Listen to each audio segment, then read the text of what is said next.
భారతదేశం గర్వించదగిన శాస్త్రవేత్త. వైర్లెస్ టెక్నాలజీ ఫీల్డ్లో అద్భుతమైన పయనీరింగ్ వర్క్ను డెమాన్స్ట్రేట్ చేసి 1895లో ఫిజిక్స్లో నోబెల్ ప్రైజ్ కోసం నామినేట్ చేయబడ్డ గొప్ప శాస్త్రవేత్త. కానీ వారికి నోబెల్ ప్రైజ్ ఇవ్వబడలేదు.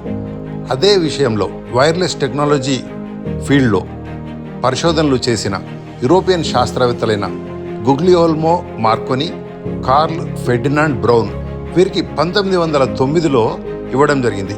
బోస్ గారు అంతకన్నా ముందే ఈ వర్క్ చేసినా వారికి ఇవ్వబడలేదు. ఇది నోబెల్ అవార్డుల విషయంలో ఒక లోటుగా ఎప్పుడూ ఉండిపోతుంది. జగదీష్ చంద్రబోస్ గారికి ఈ యూరోపియన్ శాస్త్రవేత్తలకు మధ్య తేడా ఏంటంటే, జగదీష్ చంద్రబోస్ గారు కేవలం పరిశోధన మీదనే ఆసక్తి చూపారు. వాటిని వాణిజ్యపరంగా ఉపయోగించుకోవాలని, పేటెంట్లు పొందాలని ఎప్పుడు భావించలేదు. అయితే వీరు మాత్రం వాటికి పేటెంట్